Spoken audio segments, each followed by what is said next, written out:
Hi everybody, it's Caroline here, welcome to my channel, and today I am working with the January Best of Both Worlds kit to create one layout, but I'm actually going to do a planning section at the beginning of this video where I pull apart all of the products and make two piles so that I can make two layouts with the final pieces of this kit before I can then open up the February kit for myself.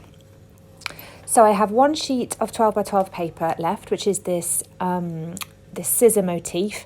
This has been left to the end because I'm not that keen on the tone of the green on the other side, although when I put these photos of Wells Cathedral on there, they actually look really lovely with it. And I like I like the colour and the ink splotches on the other side, but with the scissor motif, it's really difficult to know how to use it. So that's why this one sheet of paper has been hanging around in my stash for the whole time. Now I know that one of the challenges that Chamel set with this January kit was a 3x3 grid layout.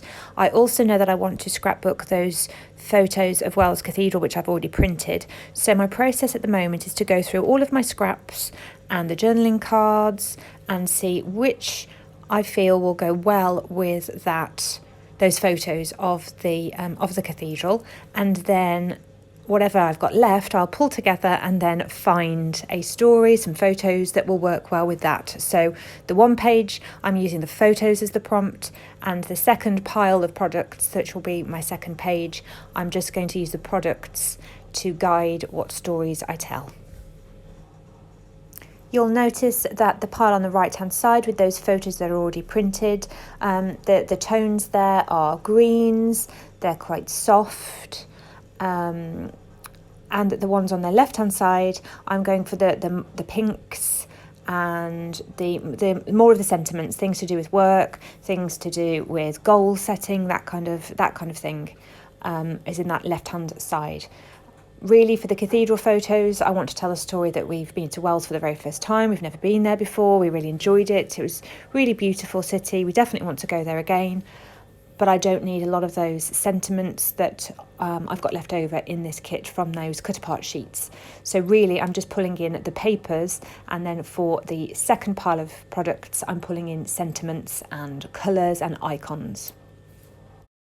I'm really happy that I planned these two pages out alongside each other, because I have in the back of my mind when I'm picking my products for this unknown story page at the moment that I do want to work with 3x3 squares for the cathedral page. So I've got that really gorgeous craft and white dotted paper, which is one of my largest sheets of paper that I've got left in this kit now. But I think I'm going to want to save at least one 3x3 square or some pieces of that for the other page. So I'm just kind of holding that in the back of my mind as I'm pulling out the products. I'm holding in the back of my mind that I have got two very, very different style pages that I want to create with the remnants of this kit, and I am really, really trying to use up everything on those last two pages.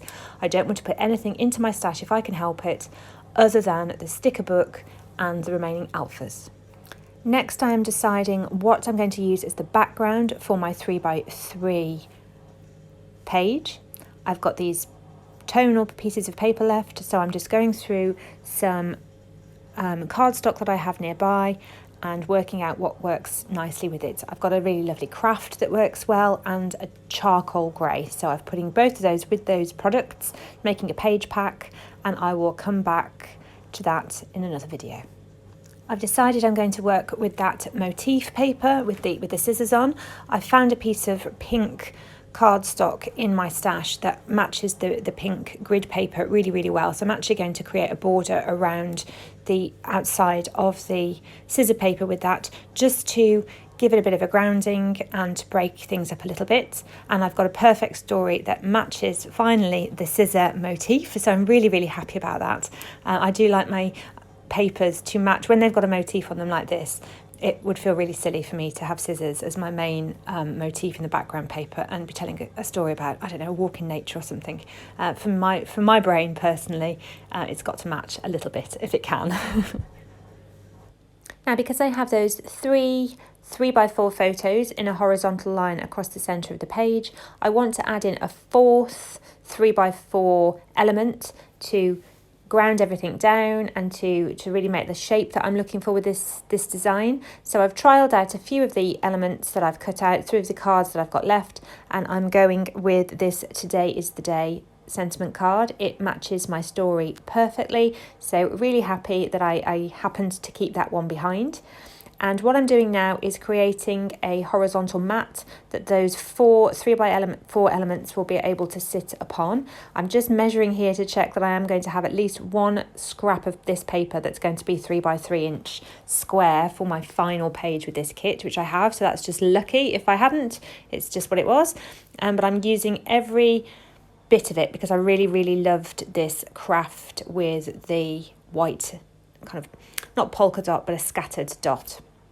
Inking all of the edges with black ink because there is that ink splattering on the background paper, and then just adhering the scissor paper down onto that baby pink cardstock, just as I said, to give it a little tiny border around the edge, which actually for my eye makes all of the difference. Just that extra bit of colour around the edge, which doesn't show up that much on the video, but it really does help that scissor paper to pop up, and it matches really well with this ledger paper that's going down now.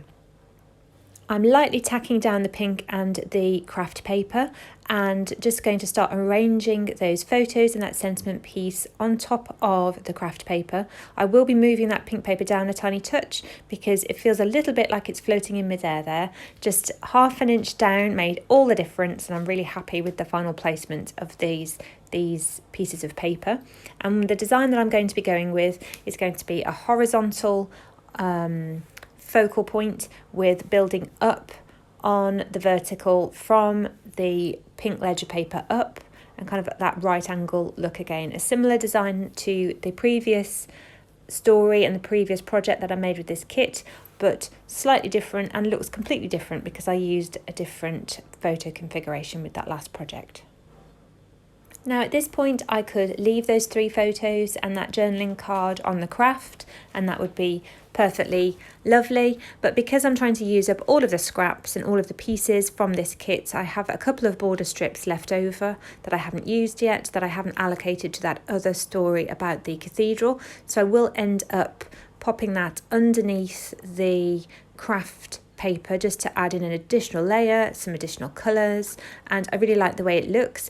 As it's only a border strip, it's very thin, and so I do fuss around a lot to get that underneath.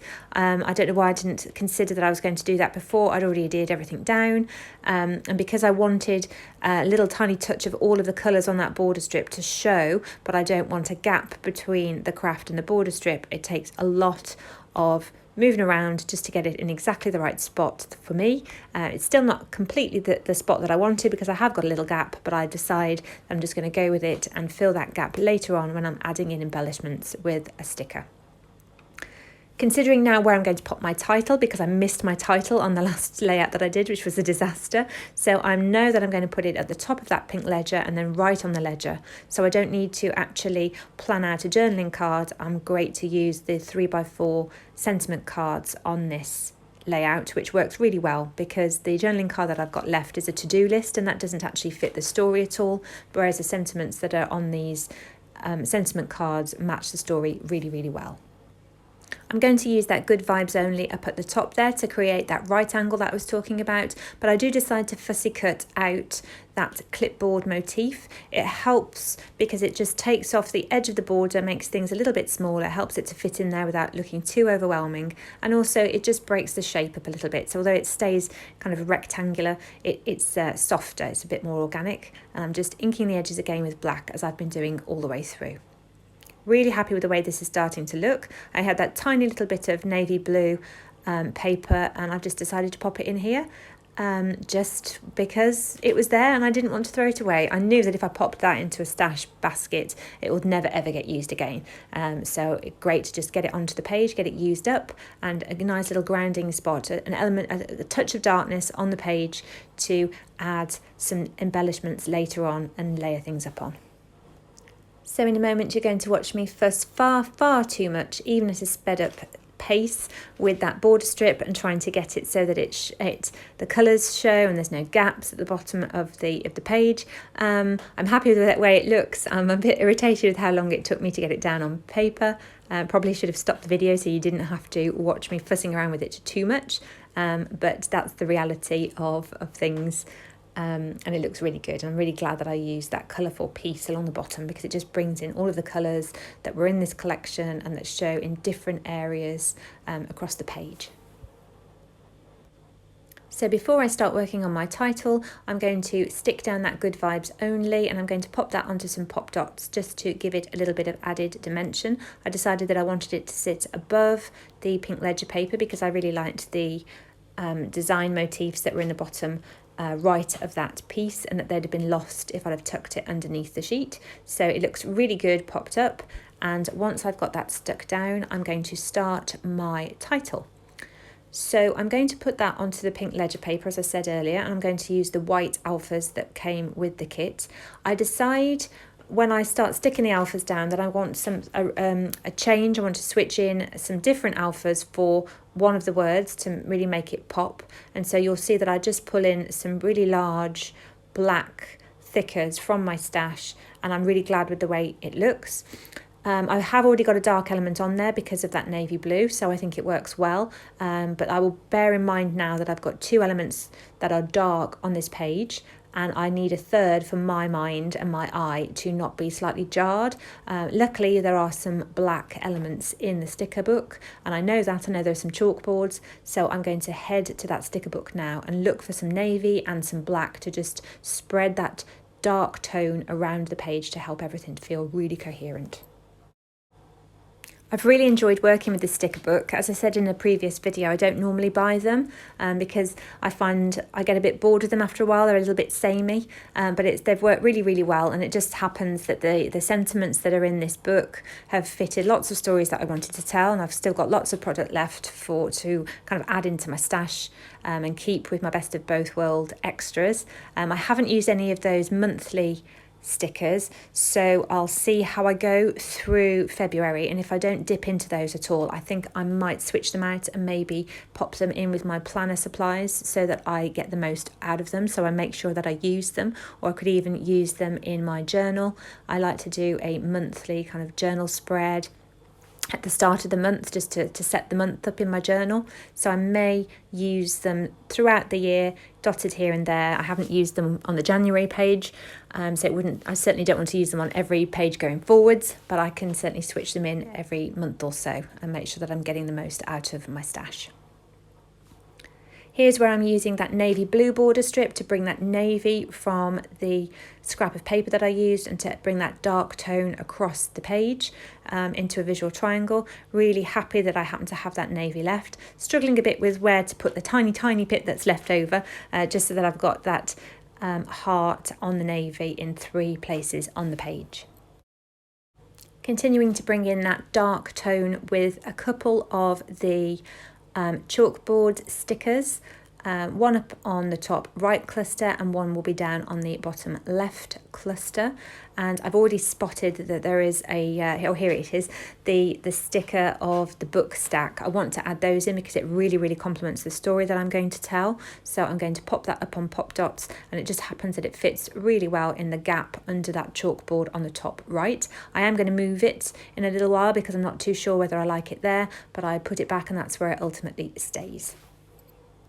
I consider moving it over onto that navy blue, and it does look lovely there, but I want to really break that navy blue up. It's got a faint white grid on there. I could have added some additional journaling on there with a white pen, but I don't really like to split the colour of my journaling too much, so I decide to move the books back over onto the right hand side and then build up an additional embellishment cluster using a label sticker as a base on top of that navy, just to lighten it up a touch and add in some additional features. As I said in a previous video, the amount of stickers in these sticker books is really surprising. There's so much in there, very sticky, and quite thin actually, the paper. It's matte, so it's nice and easy to write on, which is really, really good, but it is see-through. So when I layer up a few stickers further up the page, I think I use a label sticker in a short while, you can still see the motif of the scissor through. It doesn't bother me at all, but it's just something to bear in mind if you like really thick stickers. These Simple Stories stickers, certainly in this sticker book, were quite thin, but with very, very good adhesive. Adding in some tabs just to bring the colour of the pink around and the craft up to that top right. And I know that I've got that wonderful sheet full of word phrase stickers, and I've always managed to find some word phrase stickers to match the story that I'm going to tell, and today is no exception. So that's really good, and I'm going to add those onto those tabs and scatter them around the page a little bit just to move some colour around the page and to add in some additional sentiments to help with my story. So that is my layout complete. I'll be adding my journaling onto the pink ledger paper off camera, and everything is done. I hope you have enjoyed this video. Thank you so much for watching. Please give me a thumbs up and subscribe if you haven't already. Bye!